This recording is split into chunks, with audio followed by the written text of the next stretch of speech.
हरे परमात्मने प्रणतः क्लेशनाशाय गोविन्दाय नमो नमः।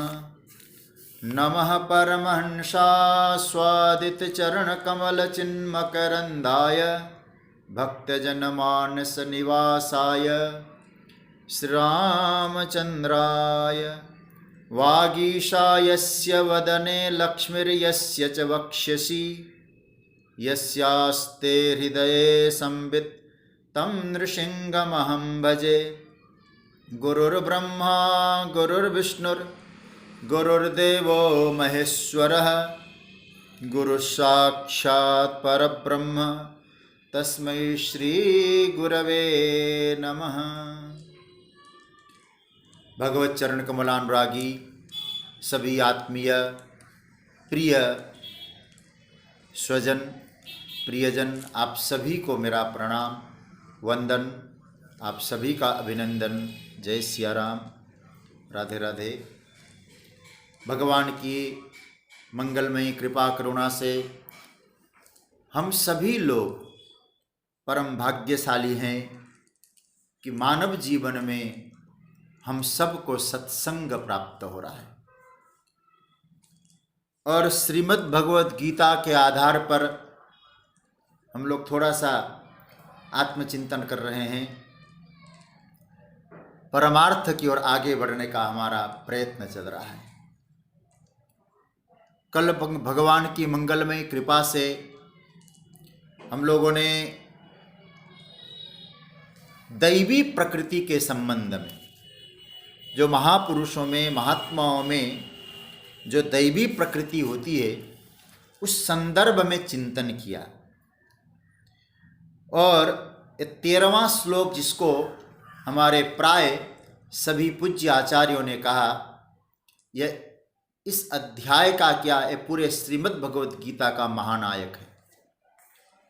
भगवान ने कहा कि जो दैवी प्रकृति वाले जो महात्मा लोग होते हैं, वे अनन्य मन से मेरा भजन करते हैं और जानकर भजन करते हैं कि मैं कौन हूं। इस विषय में चर्चा चल रही थी और भजन का तात्पर्य बताया गया था कि भजन क्या है। परमार्थ की दिव्य चेतनता में हमारी वृत्तियों का रमण हो जाए, हमारी वृत्तियों का चला जाना, इसी का नाम है भजन। थोड़ा सा अब हम लोग उसी श्लोक के आधार पर थोड़ी यात्रा करते हैं। इस श्लोक में दो बातें मुख्यतः समझने जैसी है। भगवान जिन महात्माओं की प्रशंसा करते हैं, उन महात्माओं में दो विशेष चीजें हमें दर्शन करना है। क्या क्या है, और इसे आप लोग नोट कर लें तो और अच्छा रहेगा। एक तो है प्रकृति और दूसरा है ज्ञान। प्रकृति और ज्ञान, ये दो महत्वपूर्ण सूत्र है यहाँ। क्योंकि भगवान ने कहा महात्मानस्तु माम पार्थ दैवीं प्रकृतिमाश्रिता। तो प्रकृति और ज्ञान अब हमें बहुत सावधानी से समझना, और इस सावधानी को यदि हम समझ लेंगे सावधानी से, तो आपको और अच्छा आनंद आएगा। देखो, प्रकृति है, प्रकृति मतलब स्वभाव, इसकी चर्चा हम कर चुके हैं। प्रकृति कैसी है तो कहा दैवी है, ठीक है। ज्ञान कैसा है फिर?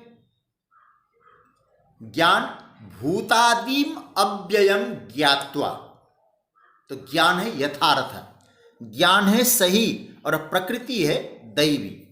दैवी प्रकृति क्या क्या होती है, उसकी चर्चा भगवान की कृपा से जब हम 16वें अध्याय में चले जाएंगे, तो 16वें अध्याय के पहला, दूसरा और तीसरा, इन 3 श्लोकों में दैवी प्रकृति का बड़ा सुंदर वर्णन है। अभयम सत्व संशुद्धि ज्ञान योग व्यवस्थिति, वो सब वहाँ चर्चा आएगी। तो प्रकृति हो दैवी और ज्ञान हो यथार्थ। ज्ञान क्या है?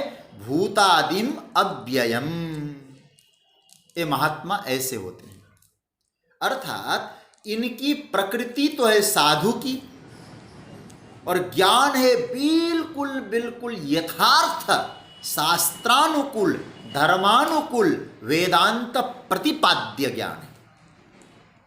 और मैं एक बात आपसे कहूँगा, जब तक ज्ञान आपको यथार्थ रूप में न मिले, आप सामने वाले को समझ ही नहीं सकते। लोक व्यवहार में भी वो कौन है, क्योंकि हमने अपनी धारणा से दूसरे को पहचानने की कोशिश की है।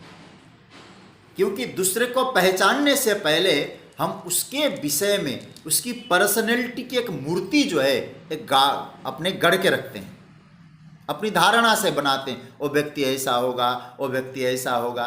क्योंकि वो हकीकत में क्या है ये हमको नहीं मालूम, लेकिन उसके विषय में हमारी एक धारणा की मूर्ति होती है।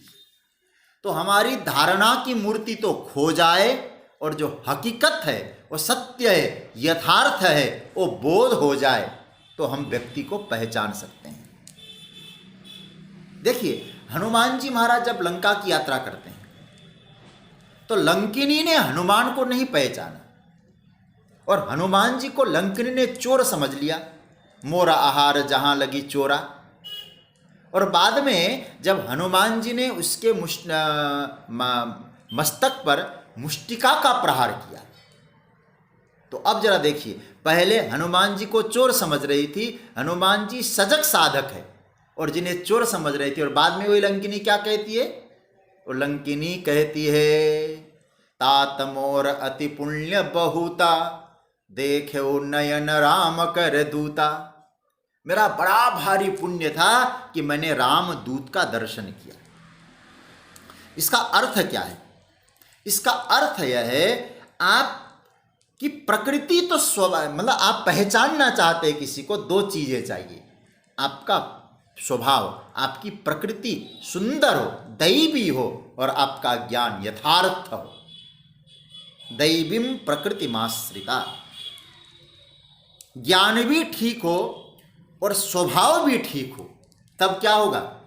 तब होगा रमण, तब होगा भजन, तब होगी क्रीड़ा, वो भी आत्म क्रीड़ा, आत्मरति, आत्मसंतुष्टि। कब होगी? तब होगी जब प्रकृति दैवी हो और ज्ञान यथार्थ हो। जैसे भगवान यहाँ महात्माओं की प्रशंसा करके कहते हैं, दैवीम प्रकृतिमाश्रिता, स्वभाव ऐसा है और ज्ञान कैसा? भूतादिम अव्ययम। इसलिए हमारे आचार्यों ने कहा, तदेव भजनम अत्र। ध्यान रखना, अत्र भजनम पारमार्थिकम।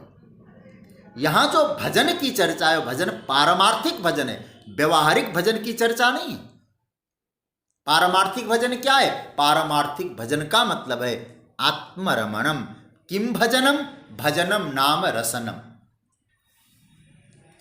अर्थात पारमार्थिक होगा भजन तो ज्ञान भी यथार्थ होगा, व्यवहारिक नहीं होगा। फिर उसको सज्जनों, आत्मनि समाहित भाव एव साधुनाम कृते भजनम। अपने स्वरूप में ही समाहित भाव ही उस संत महापुरुषों के लिए भजन होता है। मानो ज्ञान तो हुआ उसे, लेकिन प्रकृति दैवी नहीं है। मैं आपको एक बात बता रहा हूं, ध्यान से सुनना। ज्ञान तो है उसको, क्या ज्ञान है? भूतादिम अव्ययम। दोनों का कैसा सामंजस्य है? परमात्मा भूतों के कारण है और अव्यय है, ये आपने ज्ञान तो पा लिया, लेकिन प्रकृति साधु जैसी नहीं है। साधु जैसी मतलब दैवी नहीं है। तो ऐसे साधक को हमारे वेदांत ग्रंथों ने एक नाम दिया है, वो नाम है अकृतोपास्ति। ये आप नोट कर लीजिएगा, बाद में वेदांत में कभी चर्चा हो ऐसे में हम लोग इसकी चर्चा करेंगे। अकृतोपास्ति, अकृतोपास्ति कौन है? इसका अकृतोपास्ति उसको कहते हैं, ज्ञान तो हो गया शास्त्र बल से, बुद्धि बल से, परंतु स्वभाव में कमियां हैं, और फिर उसका भजन नहीं होगा। भजन होगा अलग रूप में होगा, रमण नहीं होगा, वहाँ भीतरी प्रवेश नहीं होगा उसको। अकृतोपास्ति जो मैंने कहा ना, इसका वर्णन पंचदशी में बहुत सुंदर रूप से आया है अकृतोपास्ति का वर्णन। और आप लोग गीता में भी आप पकड़ ले तो आपको समझ में आएगा अकृतोपास्ति किसको कहते हैं। 15वां अध्याय जरा खोल लीजिएगा, आपको यहाँ भी बता देता हूँ। अकृतोपास्ति आपको तुरंत मिल जाएगा।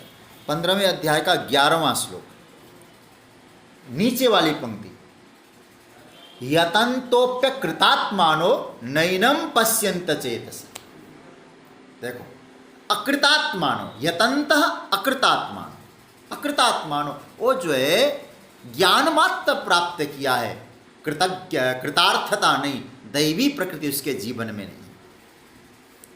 तो भगवान कहते यतंत अपि अकृतात्मान, वो कौन होते हैं? आत्मरमणे असमर्था ते साधव। यदि ऐसे हैं, ज्ञान तो रखते हैं, मजेदार जानते हैं, लेकिन वो दैवी प्रकृति नहीं। ज्ञान और प्रकृति दोनों को समझना, प्रकृति कैसी? दैवी, ज्ञान कैसा? यथार्थ। अब मैं आप सबको थोड़ी देर के लिए रावण पर आप लोगों का थोड़ा ध्यान दें। रावण पर, रावण ज्ञान कैसा है उसको? पूरा ज्ञान। राम जी को जानता है। अध्यात्म रामायण का एक छोटा सा वर्णन आपको सुनाता हूं। एक दिन जब उसने सुना कि खरदूषण मर गए, तो कहते हैं कि रावण बड़ा खुश हो गया। गोस्वामी जी ने भी इस बात को लिखा है कि खरदूषण समूहि बलवंता तीनहि को मारे बिनु भगवंता। भगवान के बिना उसे कौन मार सकता है? इसका मतलब है कि रावण को मालूम पड़ गया ये कौन है। इसका मतलब ज्ञान है। क्या ज्ञान है? वो परमात्मा है। भूतादिम अव्ययम ज्ञात्वा, ये पकड़ना इस श्लोक के आधार पे, भूतों का स्वामी और अपरम अव्यय एक रावण भी जानता था। राम अध्यात्म रामायण में आया है, इत्थम विचिन्त्याखिल राक्षसेन्द्रो रामम विदित्वा परमेश्वरम हरिम। ये देखिए शब्द, आज चिंतित होने लगा, एक आनंदित होने लगा। और क्या सोचा? इत्थम विचिन्त्य रामम विदित्वा, राम को जान गया। यहां ज्ञात्वा, विदित्वा, परमेश्वरम भगवान है। और कौन है? हरिम। मंदोदरी खुश हो गई, चलो आज मेरे पति ने ये तो समझ लिया भगवान है राम। तो मंदोदरी ने कहा एक काम करो, माला जपते हैं। अब एक माला आप जपो, राम राम करें, हम एक माला जपते हैं, राम राम करें, जीवन का आपको कल्याण करें। तो रावण ने कहा माला जपो तुम, मैं तो भाला लेके बैठूंगा। ले क्यों? मैं उस राम का विरोध करूंगा। विरोध बुद्ध्यैव हरिम प्रयामि द्रुतम न भक्त्या भगवान प्रसीदेत। मैं तो विरोधी करूंगा उसका। इत्थम विचिन्त्याखिल राक्षसेन्द्रो रामम विदित्वा परमेश्वरम हरिम विरोध बुद्ध्यैव हरिम प्रयामि द्रुतम न भक्त्या भगवान प्रसीदेत। अब आप जरा सोचिए, अब आप कहेंगे रावण कितना बड़ा ज्ञानी था। यस, रावण ज्ञानी था, राम जी को जानता था, लेकिन जानने के बाद भी उसने अपनी प्रकृति को दैवी नहीं बनाया। इसलिए महात्मा बन गया, लेकिन महात्मा हो नहीं पाया। मेरी बात को ध्यान देना, सीता हरण के लिए महात्मा तो बन गया, वेश तो बना लिया उसने, महात्मा बन नहीं पाया। इसका मूल कारण यही है, केवल ज्ञान से नहीं होता है, आचरण भी पवित्र होना चाहिए, दैवी प्रकृति होनी चाहिए। तो हमारे जिन महात्माओं की भगवान प्रशंसा कर रहे हैं, वो महात्मा कैसे होते हैं? उन्हें ज्ञान भी होता है मैं कौन हूँ, उनका आचरण भी दिव्य होता है। इसलिए भगवान इस श्लोक में क्या कह रहे हैं? महात्मानस्तु माम पार्थ दैवीम प्रकृतिमाश्रिता भजन्ति अनन्य मनसो। दैवीम प्रकृतिमाश्रिता, ऐसी दिव्य प्रकृति उनकी है, सारे सद्गुण उनमें आते हैं। माम ज्ञात्वा, और फिर मुझे जानते हैं, और अज्ञानी नहीं है। और जानने के बाद क्या करते हैं? भगवान कहते हैं भजन्ति। इन दोनों का पर्यवसान कहाँ हुआ? बोले भजन में हुआ। भजन का अर्थ यहाँ क्या है? भजन का अर्थ है रमण करना, परमात्म तत्व में रमण करना, परमात्म तत्व की आनंद की अनुभूति करके उसमें खो जाना, इसका नाम है भजन। और देखो भाई, अच्छा अब थोड़ा सा आगे बढ़िए, ये है भजन। अच्छा, यह भजन कितना गाढ़ा है उनका, कितना गहरा है, कितना गांभीर्य है भजन में, उसका बहुत सुंदर सूत्र दिया। इतना गाढ़ा है, अनन्य मनसः। ये बड़ा गजब का सूत्र है। न अन्य मनसः, मनः अन्यत्रम न याति न गच्छति। उनका मन कहीं दूसरी जगह जाता ही नहीं। निमित्त प्राप्तेपि, निमित्त प्राप्तेपि का अर्थ क्या है? उस प्रकार के निमित्त कारण मिल भी जाए, बन भी जाए, लेकिन वो महात्मा और दैवी प्रकृति वाला ऐसा होता है, बहुत निमित्त मिल जाए लेकिन वो अपने उस साधना को छोड़कर, उस रमणीयता को छोड़कर, उस रमण को छोड़कर कहीं अन्यत्र जाता ही नहीं है। यह स्थिति महात्माओं की, यह आनंद की सर्वश्रेष्ठतम अवस्था है। तो फिर जाएंगे कहाँ अन्यत्र? कल मैंने सूरदास जी की पंक्ति की बात कही थी, कामधेनु उपमौज, तो बकरी कौन दुहाने जाएगा? इसलिए वो भगवत तत्व का जो आनंद है, उस आनंद का यहां बड़ा सुंदर वर्णन आया है। एक बात और मैं आपसे निवेदन करूंगा, आनंद की सर्वश्रेष्ठतम अवस्था क्या है? आप थोड़ा सा चिंतन करना इस बात पर। आनंद की सर्वश्रेष्ठतम अवस्था क्या है? आपके पास कॉपी पेन है तो नोट कर लीजिए। 4, आनंद की सर्वश्रेष्ठतम अवस्था 4 है। कैसा आनंद है? वो भजन आनंद है। रमण में जो आनंद है उसकी 4 श्रेष्ठतम अवस्था है। पहली कौन सी है? परम स्वाधीनता। दूसरी क्या है? पूर्ण तीव्रता, जिसको हम लोग इंटेंसिटी बोल सकते हैं, पूर्ण तीव्रता। तीसरा है परिणाम में भी आनंद। और चौथा क्या है? स्थायी हो, नित्य हो। ये 4 अवस्था है उस रमण के आनंद का। उस दैवी प्रकृति और परमार्थ का ज्ञान, इन दोनों जब मिल जाते हैं, ऐसे साधक को जब आनंद मिलता है, ये 4 विशेषताएं उस आनंद की होती हैं। मैं दोहरा दूं बात को। पहला पूर्ण स्वाधीनता, दूसरा पूर्ण तीव्रता, तीसरा परिणाम में आनंद, और चौथा स्थायित्व, नित्य। यह है दैवी प्रकृति और परमार्थ के ज्ञान का आनंद, और आनंद की श्रेष्ठतम अवस्था। अच्छा, अब लौकिक आनंद में क्या होता है फिर? उसमें 4 चीजें हैं। अब आप बिल्कुल आप समझ जाएंगे अच्छी तरह से। लौकिक आनंद में पहला जो मैंने कहा, परम स्वाधीनता। लौकिक आनंद में पराधीनता। किस चीज की पराधीनता? भोग की पराधीनता, कर्मों की पराधीनता, परिस्थितियों की पराधीनता। और मैं उस लौकिक आनंद की चर्चा नहीं करूंगा। जिसको आनंद की ज्यादा चर्चा करनी हो, वो जाननी हो, वो कृपया तैत्तरीय उपनिषद पढ़ लें। उसमें बड़ा सुंदर वर्णन आया है तैत्तरीय उपनिषद में। तो जो वो पराधीनता वहाँ, और स्वाधीनता जो उस दिव्य आनंद में, इस लौकिक आनंद में पराधीनता एक। दूसरा क्या बताया था? पूर्ण तीव्रता। हाँ, इस लौकिक आनंद की जो बात कर रहे हैं, सांसारिक जो आनंद है, सुख की बात करते हैं, उसमें भी तीव्रता तो रहती है, इंटेंसिटी नाम की चीज उसमें भी रहा करती है। लेकिन एक बात आपको ध्यान देना पड़ेगा, लौकिक आनंद की जो तीव्रता है व्यक्ति को थका देती है, और उस अलौकिक आनंद की तीव्रता व्यक्ति को ऊर्जा देती है। बस अंतर है, तीव्रता दोनों जगह है, इंटेंसिटी दोनों जगह है, लेकिन लौकिक सुख की जो सुख की तीव्रता है वो व्यक्ति को थका देती है। थक जाता है व्यक्ति, उदास हो जाता है।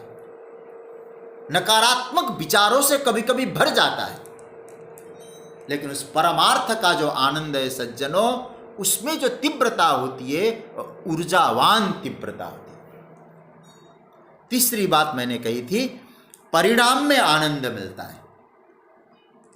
तो आप इस बात को तो जानते ही है, लौकिक जो सुख है उसमें परिणाम क्या होता है?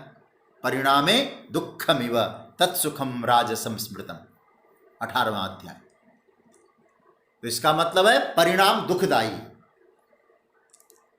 जैसे मैंने पहले कभी उदाहरण दिया होगा, किसी को खुजली हो जाए ना, जब खुजलाता है उस समय उसको सुख का अनुभव हो रहा है, अनुभव तो नहीं कहें, सुख का आभास हो रहा है, लेकिन अब परिणाम क्या है? नाखूनों का जहर घुस गया। अब परिणाम देखिए जरा, फिर घाव बन गया। तो इसका अर्थ है जो आपको आदि में सुख का आभास दे रहा था वो बाद में आपको दुख का अनुभव करा दिया। तो परिणाम में दुख है। और कैसा परिणाम? इंद्रिय और विषय के संयोग से जो भी सुख मिलता है वो परिणाम दुखदायी होता है। और मैंने पहला सूत्र बोला था नित्य, अंतिम सूत्र बोला था वो स्थायी है, वो नित्य है। अब जो लौकिक सुख है ना, वो नित्यत्व की जगह क्षणिकत्व है, क्षणिक है। इसलिए भगवान क्या कहते हैं, उस परम आनंद को पाना है, उस अलौकिक आनंद की अनुभूति करनी है तो क्या करना होगा? अनन्य मनसः भजन्त्यनन्य मनसो ज्ञात्वा भूतादिमव्ययम्। अनन्य मनसः, खो जाना है उसमें, पूरी तरह से तल्लीन हो जाना है। अच्छा एक बात सोचिए जरा, आप लोग जब पिक्चर देखने जाते हैं, सिनेमा देखने जाते हैं, और सिनेमा आप लोग कभी कभी कहते हैं अच्छा लगा, मजा आ गया। कब अच्छा लगा?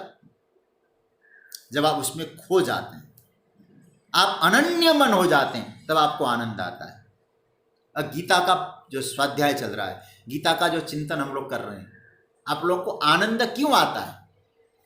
क्योंकि बहुत सारे लोग हैं हमारे इस स्वाध्याय परिवार में, सब लोग क्यों नहीं जुड़ पाते? सब लोग क्यों नहीं जुड़ पाते? इसका मुख्य कारण यह है सब लोग जुड़ न पाने का, क्योंकि उसमें खो नहीं पाते हम लोग, समझने की कोशिश नहीं कर पाते। और यदि जो व्यक्ति उसमें खोने की स्थिति को तैयार है, वो ध्यान देना, वो छोड़ नहीं सकता। इसलिए एक दिन का मैं अवकाश लेता हूं तो मेरे पास फोन आते हैं, सूचना मिलती है, क्या महाराज मन नहीं लग रहा है, 5 बज गया, स्वाध्याय क्या चिंतन हो रहा है। तो क्या मतलब हुआ? उसमें खो जा, अनन्य मनस बने। यही 4 पैरामीटर्स है सज्जनों भजन के, अनन्य मनस के 4 पैरामीटर्स। इस शब्द को पकड़ना, अनन्य मनस। यह आत्मरमण ऐसा है अर्जुन, जिसमें कोई मन की गति शेष नहीं रह जाती, मन की गति इधर उधर नहीं जाती, निमित्त प्राप्त होने पर भी मन इधर उधर नहीं भटकता है जब उसमें आनंद आता है। इस बात को समझने के लिए मैं आप सभी को थोड़ी देर के लिए 6ठे अध्याय की पढ़ने को खोलने के लिए कहूँगा। मैं भी खोलता हूँ, 6ठा अध्याय खोल लीजिए जरा। दो श्लोकों का हम चिंतन करते हैं। हालांकि चिंतन में व्याख्या नहीं करूँगा, जो भगवान यहाँ कहते हैं ना, उनका मन इधर उधर नहीं जाता वहाँ स्वाद मिलने पर। क्या कहते हैं भगवान? 6ठे अध्याय का पहले तो 20वां श्लोक देखिए। भगवान क्या कहते हैं? यत्रो परमते चित्तम निरुद्धम योग सेवया यत्र चैवात्मनात्मानं पश्यन्नात्मनि तुष्यति। यत्रो परमते चित्त, बस योग सेवया यत्र चित्तम उपरमते। योग की सेवा से, योग का की आश्रय से जिनका चित्त एक जगह टिक गया, कहीं अन्यत्र नहीं भागता। इसकी चर्चा हम लोग कर चुके हैं पहले। दूसरी बात, 18वां श्लोक जरा देखिए इसी अध्याय का। भगवान क्या कहते हैं? यदा विनियतम चित्तम आत्मन्येवावतिष्ठते, नीचे की पंक्ति, निष्पृह सर्वकामेभ्यः। ये शब्द पकड़ना, महावाक्य है। निष्पृह सर्वकामेभ्यः, संपूर्ण कामनाओं से वो निष्प्रिय हो चुका है। बोले कामनाएं खड़ी है, आवाज दे रही है, आओ इधर, आओ इधर, मैं तुम्हें सुख दे रही हूं, आओ इधर। वो कहता है नहीं, वो निमित्त प्राप्त हो रहा है लेकिन उधर उसका मन नहीं जाता, मन भटकता नहीं है। भगवान कहते हैं कामनाएं सामने खड़ी है, निमित्त प्रकट हो रहा है लेकिन निष्प्रिय सर्व कामेभ्य। और भगवान कहते अर्जुन, ऐसे महात्मा की छाया देवराज इंद्र को नहीं मिल सकती। ऐसे महात्माओं की छाया देवराज इंद्र के लिए भी दुर्लभ। क्या छोटी मोटी फुलझड़ियों की बात करें हम लोग, देवराज इंद्र के लिए दुर्लभ है ऐसी अवस्था, क्योंकि वो आनंद के सागर में लोटपोट हो रहा है। उसे मिला कैसे, ऐसी अवस्था मिली कैसे उसको? भगवान कहते दैवीम। बस सज्जनों ये शब्द याद रखना, दैवीम। एक तो ये याद रखना हमारी प्रकृति दैवी। दूसरी बात, ज्ञान कैसा हो? यथार्थ, सही समझो। जिसकी आराधना कर रहे हो उसको आप सही समझो और अपना स्वभाव को निर्मल बनाओ। फिर क्या होगा? फिर अनन्य मनस होके आप भजन करोगे। अद्वितीयत्वेन भजन्ति, वहां कोई और तत्व नहीं है। अब अन्यस्मिन् रमणम कथम भवेत, इसलिए भगवान कहते भजन्ति अनन्य मनस ज्ञात्वा भूतादिमव्ययम। सज्जनों, ये गीता का महानायक है।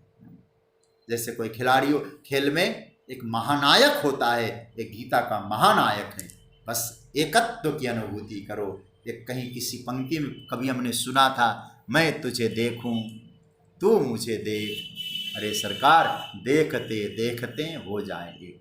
उस परब्रह्म परमात्मा से उस भक्त की एकत्व की ओर इंगित कर रहा है श्लोक। अनन्य मनस।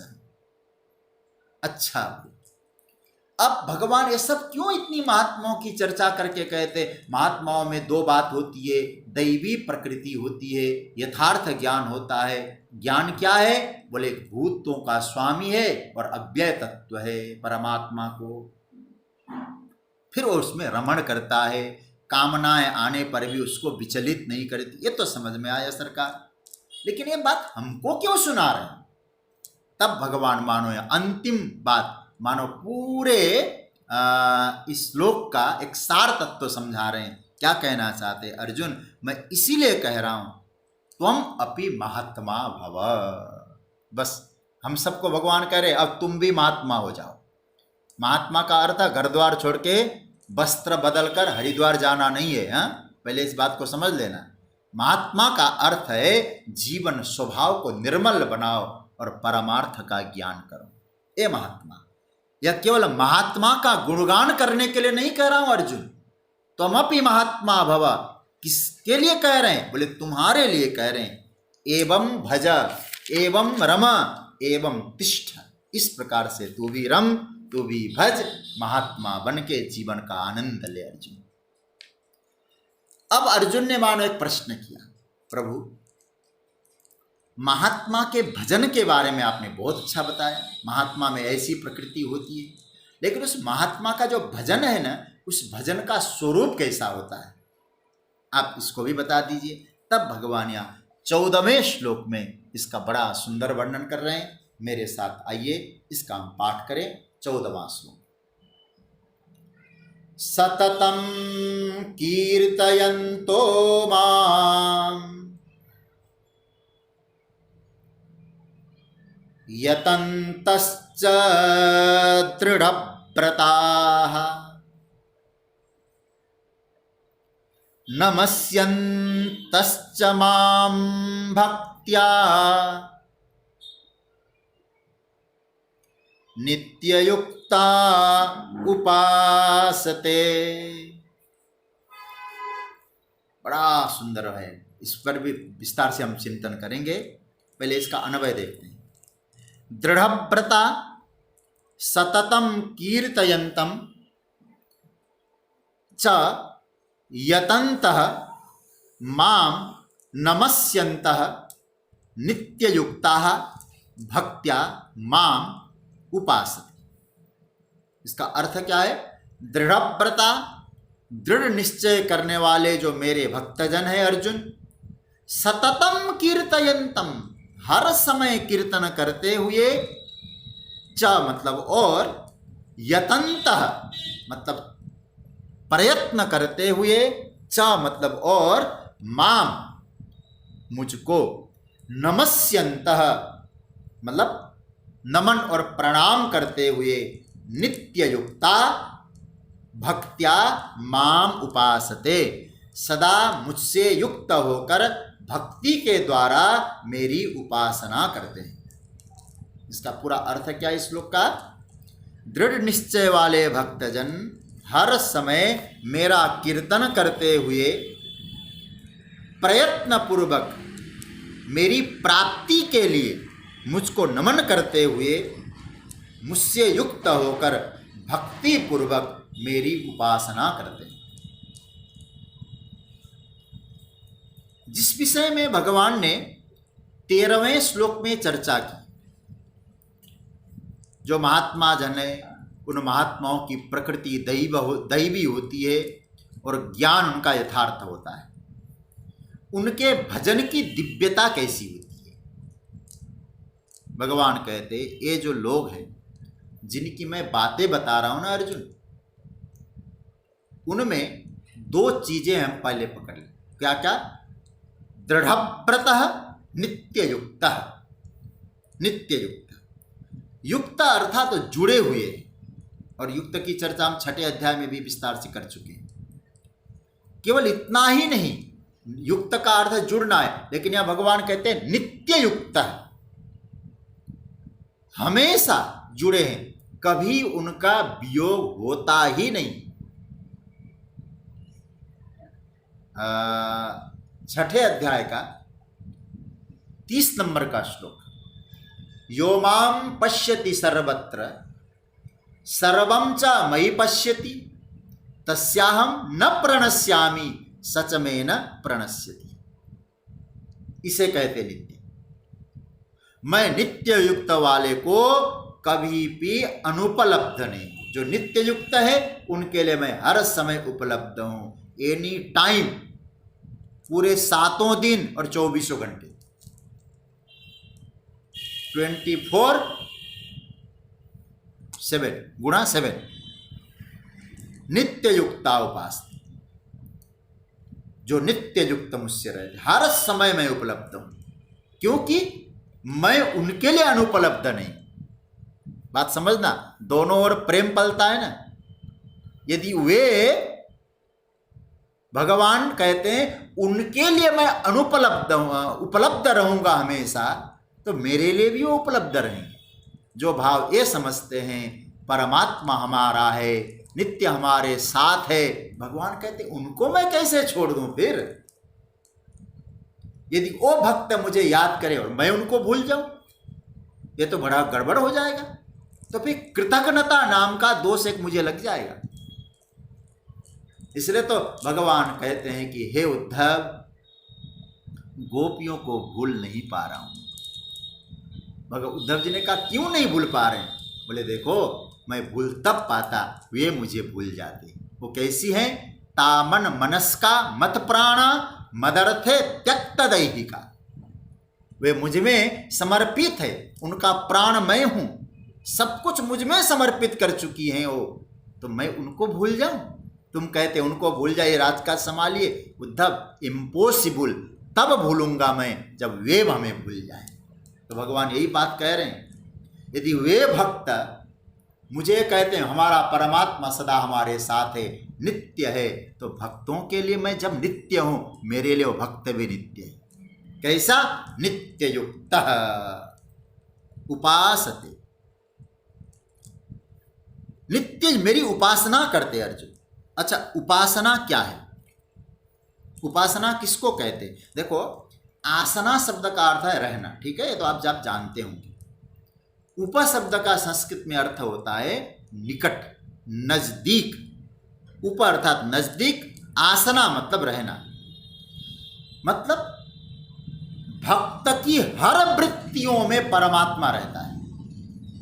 वो लोग चेष्टा भी करते हैं ना, उस चेष्टा में भी भगवान का निवास है। उनकी जो अनुभूति है, उनका जो अस्तित्व है, भगवान कहते उनके अनुभूति में हर समय भगवान है। उनकी हर चेष्टाओं में परमात्मा की निकटता है। इसका तात्पर्य क्या है? उनके विचारों में, उनके ख्यालों में, उनके चिंतन में मैं सदा ही उपस्थित रहता हूँ, बना रहता हूँ। ऐसा कोई विचार, ऐसा कोई मनोभाव उनके जीवन में नहीं होता है जिसमें मैं कभी अनुपस्थित रहा हूँ। सर्वदा एनी टाइम मैं उपलब्ध रहता हूँ। अच्छा भगवान, आपने कहा कि वे मेरे भक्त नित्य युक्त है। अच्छा, नित्य युक्त होके करते क्या है? बहुत ध्यान से समझना। आपसे नित्य युक्त मतलब हमेशा आपसे जुड़े रहते हैं। वो करते क्या है फिर? करने का काम क्या है? बहुत सुंदर क्या कहना, गीता का 9वां अध्याय, कीर्तयंतम सततम। बस ये विधि अपना लो थोड़ा सा। भगवान कहते महात्मा जन जो मुझसे जुड़े रहते, उनका काम क्या है? सततम कीर्तयंतम। अब तो आप लोग संस्कृत बोलते ही समझ में लेते होंगे। विधि है, वह मेरा निरंतर भजन करते हैं। ये जो संत हैं वो मुझसे कभी अलग, निरंतर। इसलिए तो गोस्वामी तुलसीदास जी जब रामचरितमानस को पूरा करते हैं तब प्रभु से प्रार्थना करते हैं, काम ही नारी प्यारी जिमी, लोभी प्रिय जिमी दाम, तिमि रघुनाथ निरंतर प्रिय लागे हो गई ना।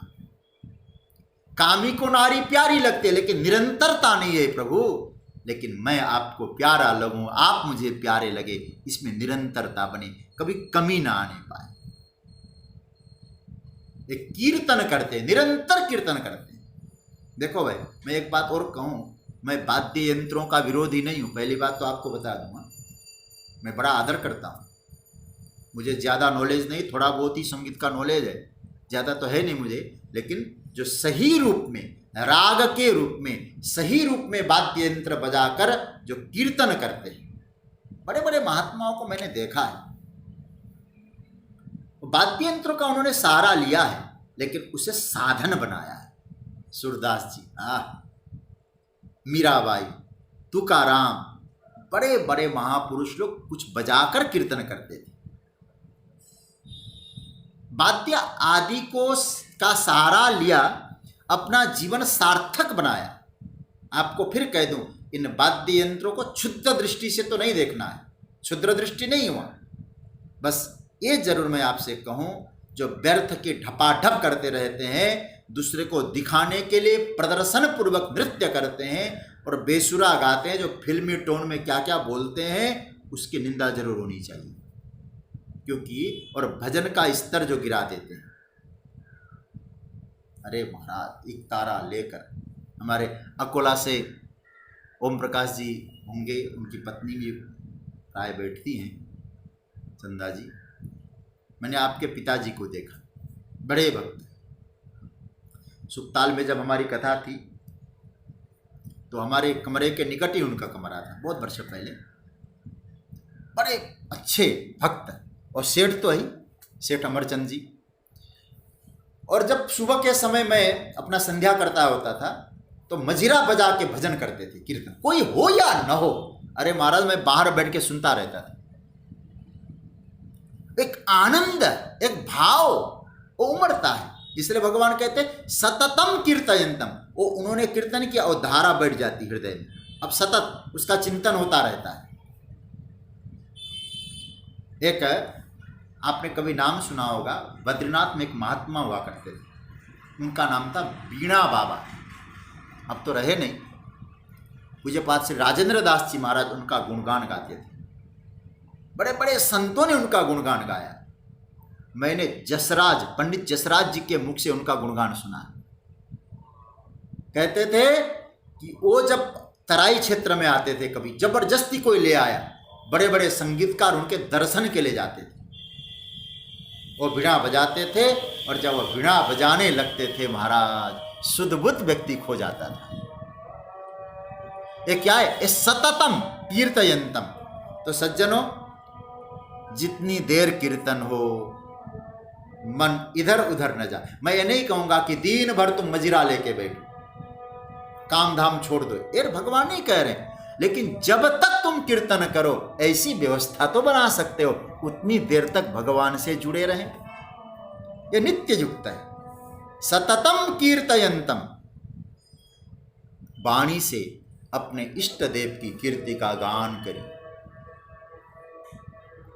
हमारा चलना, हमारा रहना, आप धीरे धीरे नाम का आश्रय लेंगे, कीर्तन का आश्रय लेंगे, आपका जीवन कीर्तन बन जाएगा। कीर्तन का मतलब है भगवान की कीर्ति का गान होगा आपके जीवन में। फिर आप जो भी करेंगे, आपके द्वारा जो किया गया पुरुषार्थ है, आपकी चेष्टाएं, उसी में भगवान की कीर्ति प्रकट हो जाएगी। जीवन संकीर्तन बन जाएगा, तो आपका व्यवहारिक कीर्तनमय हो जाएगा। ऐसे देखो, केवल हमारे हिंदू माइथोलॉजी इत्यादि में ही कई ऐसे महापुरुषों के नाम आते हैं, लेकिन मैं अभी कुछ टीकाएं देख रहा था, तो उसमें एक मंसूर, मैंने उसका उदाहरण पहले भी दिया, बड़ा अच्छा भक्त था मंसूर। उसके बारे में आया कि वो कीर्तन उसके जीवन में उतरा था। किस रूप में? वो किसी गली से निकलता है, एक फूल खिल रहा है, खड़ा होकर हाथ जोड़ता है। किसी ने कहा क्या कर रहे हो? फूल खिला है ना, ये प्रभु कृपा है। परमात्मा की कृपा न होती तो फूल खिलता क्या? सूरज निकला, ये देखो देखो, ये प्रभु की कृपा है। इतना प्रकाश अन्यत्र कहां से मिल सकता था यदि प्रभु की कृपा न होती। और अंतिम समय के बारे में तो क्या कहना उसका, पैर को काटा जा रहा था उसके, आकाश की ओर देखता था, कहता था मारो भाई, तुम मार रहे हो ना, वो मेरा परमात्मा मुझसे मिलने के लिए बेताब हो रहा है। वो कह रहा है कब आएगा मंसूर, कब मिलूंगा तुझे? तुम इधर से गिराओगे, उधर परम में डूब जाऊंगा, उससे मिल जाऊंगा। और शायद तुम सहायता नहीं करते तो मिलन में देर हो जाती। तुम्हारा थैंक यू, तुम्हारा धन्यवाद, उससे मिलन की एक व्यवस्था तुमने बना दी है। ये क्या है? हमारे महापुरुष लोग कहते ये जीवन ही कीर्तन बन गया। वाणी कीर्तन करे, आवश्यक है। मैं पुनः कह दूं, मैं कीर्तन का बहुत पक्षधर हूं, कीर्तन का खंडन नहीं करता हूं। नवधा भक्ति में द्वितीय भक्ति कीर्तन, श्रवणम कीर्तनम। और कीर्तन में भी नाम कीर्तन है, गुण कीर्तन है। लेकिन गुण कीर्तन करते करते जब लोग भगवान के स्तर को गिरा देते हैं, और मैं कल भी बोल चुका हूं, परसों भी शायद, श्याम चूड़ी बेचने आया, तो भगवान का गुण कहाँ गया भाई? ये गुण कीर्तन है क्या? अभी एक जगह, मैं नाम नहीं लूंगा उस जगह का, और कुछ लोग सुनने वाले समझ जाएंगे मैं कहाँ की बात कर रहा हूँ। मेरे कुछ प्रेमी लोगों को मालूम है, मैंने उनसे भी ये चर्चा जिक्र किया था। एक जगह प्रभात फेरी में मैं गया, और प्राय जाता हूँ कहीं प्रभात फेरी जब बुलाते हैं, और वहाँ एक कीर्तन चल रहा, ऐसा भजन चल रहा था प्रभात फेरी में। वो क्या चल रहा था? वो शिवजी के लिए कोई बोल रहा था, हे शिवजी, तुम्हें क्या कहते हैं कि लड्डू पेड़ा तो पसंद नहीं है, मैं भांग कहाँ से लाऊं, मैं लड्डू पेड़ा दे सकता हूं। और एक दूसरा भजन का बोल क्या था? बोले तुम्हें केम्पा कोला और क्या क्या बोलते हैं, पेप्सी कोका कोला तुम्हें पसंद नहीं है, जहर कहां से लाऊं। ये कोई भजन के तरीके हैं? तो भजन का तात्पर्य क्या है? परमात्मा के सच्ची में गुणों का चिंतन करना। केवल ढपाढप ढोल बजा के नाचना कोई भजन नहीं है। भगवान के दिव्य गुणों के उस प्रवाह में तुम बह जाओ। और मैं तो इसीलिए कहा करता हूं सज्जनों, यदि कलयुग में गुण कीर्तन की अपेक्षा नाम कीर्तन की महिमा है। जो भी वैष्णव जन बैठे हैं वो ध्यान से सुने। गुण कीर्तन ठीक है, भगवान के गुणों का चिंतन करके कीर्तन करना, लेकिन उससे भी श्रेष्ठतम अवस्था है नाम कीर्तन। हरे राम हरे कृष्ण, जितना भी नाम कीर्तन है ना वो गाओ, गुण कीर्तन की अपेक्षा। कलयुग में वही काम करेगा। बस कीर्तन की ऐसी स्थिति बने, हमारा जीवन ही कीर्तन बन जाए। सततम कीर्तयन्तो मां, हमारी प्रतिक्रिया, हमारी भावनाएं, हमारा व्यवहार में प्रकट हुआ करती है। और चाहे दुष्टता की प्रकृति हो, चाहे सज्जनता की प्रकृति हो, सज्जनों बस हमारी स्थिति श्रेष्ठतम बन जाए। माम कीर्तयन्तम, मेरा कीर्तन करे। कैसा कीर्तन? सततम कीर्तयन्तो माम। एक और शब्द पकड़ते हैं आज, यतन्तश्च। अब इस श्लोक आपने पकड़ लिया होगा, देखो, सततम कीर्तयन्त, सततम हमेशा कीर्तन करता है, और माम किसका? बोले मेरा कीर्तन करता है, मेरा ही कीर्तन करता है। और सतत यतन्तश्च, यतंत प्रयत्नशील है। मतलब क्या हुआ? जो महात्मा है मेरा भजन करता है, जो भजनानंदी है ना अर्जुन, वो यतंतश्च प्रयत्नशील रहता है, मेहनत खूब करता है, सुस्ती नहीं रखता है, उदासीनता में नहीं रहता है। आप जरा सोचो, भजन करो और भगवान का दास बनो और सुस्ती से बैठे रहो। भगवान कहते हैं ऐसा व्यक्ति मुझे पसंद नहीं। दास भी बनो और उदास भी रहो। अच्छा, आप सब जानते होंगे नवधा भक्ति के आचार्यों में अलग अलग आचार्य। एक मुख्य आचार्य, मैं दास्य भक्ति के आचार्य, दास्य भक्ति के आचार्य हनुमान जी, जो भगवान की दास्य भक्ति है ना उसके परम आचार्य। लेकिन सज्जनों, मैं एक बात आपसे कहूं, कभी आप हनुमत चरित्र को उठा के देखिए, हनुमान जी का जीवन दर्शन पढ़िए, हनुमान जी का दर्शन करिए, मूर्ति में, चित्र में अथवा मन से। आप हनुमान जी को कभी उदास नहीं मिलेंगे, हमेशा प्रसन्न, खूब आनंद ही आनंद। यह भजन यतंतश्च, क्या हनुमान जी ने प्रयत्न में कोई कमी रखी? खूब मेहनत है, कर्म भी आनंद से करता है। इसका अर्थ है सज्जनों, आप सब साधक है, साधक का लक्षण है सजग रहे। साधक सरल हो, साधक सहज हो। साधक सरल भी होना चाहिए, साधकों को सहज भी होना चाहिए, लेकिन सहजता सरलता के साथ साथ सजगता होनी चाहिए। सजग भी बनो। तो 4 सूत्र है, सहज बनो, सरल बनो, सहज बनो, सरल बनो, सजग बनो, तब जीवन में अंत में सफल है। सरल, सहज, सजग और सफल, उदास नहीं होना चाहिए। और सज्जनों, एक बात ध्यान देना, यतंतश्च, ये सूत्र इतना महत्वपूर्ण है। भगवान कहते मैं लापरवाही पसंद नहीं करता हूं, प्रमाद नहीं होना चाहिए। तुम्हारा जीवन कहीं लापरवाही में, प्रमाद में ढीला ढाला बन जाए। जो महात्मा है वो यतंतश्च, यतन करता है, सावधानी से चलता है। और सच्ची बात है अर्जुन, जो महात्मा है सावधान रहते, और उनका सावधान रहना ही उनकी साधना है। हर चीज में, व्यवहार में भी सावधानी चाहिए। यदि आप भजन कर रहे हैं तो, भगवान की उपासना यदि आप कर रहे हैं तो आपके व्यवहार में भी सावधानी होनी चाहिए। आज मुझे स्मरण में आ रहा है, बक्सर निवासी पूज्यपाद श्रीमन नारायण दास भक्तमाली जी, एक मैं संस्मरण आज आपको सुनाऊं। आपको महापुरुषों का जीवन कैसा होता है समझ में आएगा।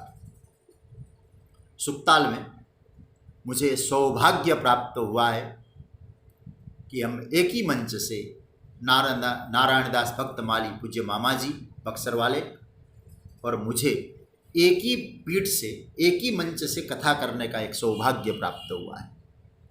पहले मैं वहाँ कथा करके उस व्यासपीठ से उठता था, तुरंत मामा जी उसी व्यासपीठ से इस बालक को कृतार्थ करने आते थे। मैं जब बोलता था मामा जी बैठ के सुनते थे, और मामा जी बोलते थे। एक आनंद का। शाम के समय मैं कुछ देर तक उनसे चर्चा करता था। एक दिन मैंने देखा, एक उनके परिकरों में एक व्यक्ति उधर से आए और ठाकुर जी की सेवा में एक जल का बाल्टी था। हालांकि वो बाल्टी में जल नहीं था, लेकिन वो बाल्टी ठाकुर जी की सेवा में थी। उधर से आए, थोड़ा बहुत असावधानी हुआ होगा तो पैर से धीरे से वो बाल्टी में पैर लगा। मामा जी ने कहा, देखो तुम साधक हो ना, थोड़ा मतलब एक तरह से चेहरा एक तरह लाल हो गया। मामा जी क्या हुआ? तो महाराज जी ने क्या कहा, भैया ये ठाकुर की सेवा में रहने वाली बाल्टी है, ठाकुर के परिकर की बाल्टी है। ये बाल्टी जब ठाकुर जी की सेवा में चली गई, ये ठाकुर जी के परिकर में शामिल हो गई। तुमने चरण से स्पर्श किया। ठाकुर जी के परिकर का चरण से स्पर्श करना कितना बड़ा अपराध है। आप जरा सोचिए सज्जनों, एक कोई छोटी मोटी दृष्टि नहीं हो सकती। उन्होंने कहा, जाओ प्रायश्चित करो, भजन करो, और फिर तुम सजग बन के कल से ऐसा काम नहीं करोगे। इस बाल्टी को दो, गंगाजल लेके आओ, प्रायश्चित करो। मैं ये कहूंगा, ऐसी विचारधारा, यह है साधकों की सावधानी। अब वो क्या दोबारा उस चलते समय करेगा वो काम? केवल हम लोग व्यवहार में तो असावधानी हो जाए, भजन कर रहे हैं, ये नहीं होगा। मेरे पूज्य गुरुदेव कहा करते थे कि साधक वह है जो सावधानी से रहता है। जैसे मैं कई बार कथा में कहता हूं, हमने कपड़े उतारा, नीचे पटक दिया, दरवाजा बंद किया, ऐसे बम ब्लास्ट कर देते हैं। ये क्या है? बोले ये असावधानी। यदि आपका जीवन संवेदनशील है तो दरवाजा बंद करते समय भी आपको ये याद होना चाहिए, मेरे प्रहार से दरवाजा बंद करते समय दरवाजे को चोट नहीं लगनी चाहिए। कपड़े उतार के रखते समय ये भाव आना चाहिए, इस कपड़े में चोट नहीं लगना चाहिए। धरती पर चलते समय भी ये भाव आना चाहिए, मेरे पैरों से धरती न दब जाए। जब आपके मन में इतनी संवेदनशीलता आएगी, मेरे पैरों से धरती को चोट न लगे, मेरे दरवाजे बंद करने से जोर से दरवाजे को चोट न लगे, मेरे कपड़ों को चोट न लगे, ऐसा व्यक्ति किसी के दिल को चोट नहीं पहुंचा सकता। जब व्यक्ति व्यवहार में ही असावधान है, वो भजन क्या करेगा?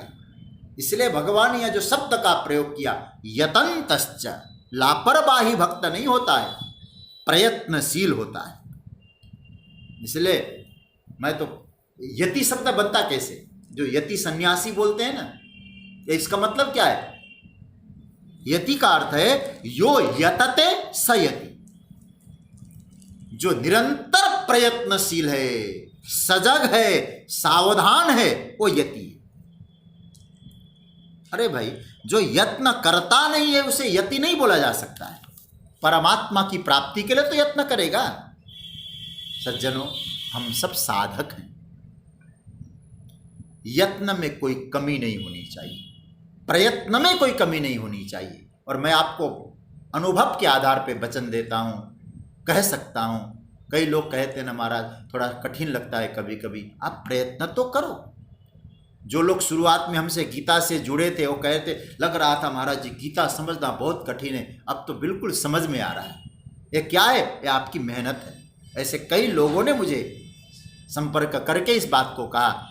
और मैं फिर याद करूंगा, हमारी दीदी मिथिलेश दीदी रोज स्वाध्याय से जुड़ती है और हमको इतना आश्वासन देती है, भैया आपकी मेहनत बेकार नहीं जा रही। ये उत्साह है एक तरह से। तो मैं आपसे यही निवेदन करूंगा, प्रयत्न करिए। और यतन्तश्च, कैसा प्रयत्न करना? स्वाद ले लेकर प्रयत्न करिए, खूब स्वाद लीजिए उसका और प्रयत्न करिए। देखिए आपके जीवन में क्या आनंद आएगा। सुस्ती का जीवन, लापरवाही का जीवन, ये साधकों का जीवन नहीं हो सकता। भाई जगतगुरु शंकराचार्य भगवान की एक पंक्ति आपके सामने रखना चाहूंगा। भाष्य में क्या लिखते हैं शंकर भाष्य में, इंद्रिय उपसंहार सम दम दया अहिंसादि लक्षण ही धर्म ही प्रयतंतम। भाष्यकार कहते हैं इंद्रिय निग्रह पूर्वक सम दम दया अहिंसा आदि धर्मों से युक्त होकर जो प्रयत्न करते हैं, मतलब चित्त की शांत अवस्था को पाने के लिए वो निरंतर प्रयत्न करते हैं। भगवान कहते हैं यह अवस्थाएं तुम्हें प्रयत्न से मिलती। मैं उपसंहार विराम की ओर ले जा रहा हूं, लेकिन एक बात मैं आपसे कहना चाह रहा हूं, यहां यतंतश्च का मतलब क्या है? यतंतश्च का मतलब है ऐसी अवस्था, जो महात्माओं की अवस्था आपने सुनी, ऐसी अवस्था आपको चाहिए तो भगवान कहते हैं यतंतश्च, मेहनत करो ना, प्रयत्न करो, लगो। हमें सावधानी से यत्न करना चाहिए, तब क्या होगा? भगवान कहते इंद्रियों में जो चंचलता है और इंद्रियों की जो प्राकृतिक व्यवहार है, जो वैकृतिक व्यवहार है, वो सब सांस्कृतिक व्यवहार में तब्दील हो जाएगी। एक बात और कहूं, इंद्रियों की जो व्यवहार है ना, प्राकृतिक व्यवहार, इंद्रियों का जो व्यवहार है प्रकृति में है। अब मैं आपको पहले भी एक बार बताया था, फिर एक बार दूसरे ढंग से बताऊंगा। देखो, बीच में है इंद्रियों का व्यवहार, और जैसे आंख है, आंख का देखना आंख की प्रकृति है, कान है सुनना कान की प्रकृति है, वाणी है बोलना ये मुंह की प्रकृति है, ये मुख इंद्रियां है, नाक है सूंघना ये नाक की प्रकृति है। अब आप देखिए, ये हुआ प्रकृति, ये हुई संस्कृति और ये हुई विकृति। आप है प्रकृति में, प्रयत्न करेंगे, यतंतश्च कीर्तयन्तः, हमेशा भगवान का स्मरण करके प्रयत्न करते रहेंगे तो आप ऊर्ध्वगामी बन के संस्कृति बन में पहुंचेंगे। यदि नहीं कर पाए तो फिर विकृति की ओर जाएंगे। तो अपने इंद्रियों के स्वभाव को सांस्कृतिक बनाना है या विकृति बनाना है, ये आपके हाथ में है। उसके लिए यतन्तः, आपको प्रयत्न करना है, निरंतर साधना में लगना है, तब जीवन में आनंद आएगा। उसके बाद एक और सूत्र आया है, आज तो संभव नहीं हो पाएगा, दृढ़व्रता। ये भी बड़ा सुंदर, यतंतश्च, कैसे? दृढ़व्रती होकर, कोई नियम बनाकर, प्रतिज्ञामय जीवन हो, संकल्पमय जीवन हो, तब देखो जीवन का आनंद क्या होता है। भगवान यहाँ कहते, इस श्लोक का उपसंहार हम कल के प्रसंग में करेंगे। आज मैं एक दो पहले सूचना आपको देना चाहूँगा और आपको अच्छा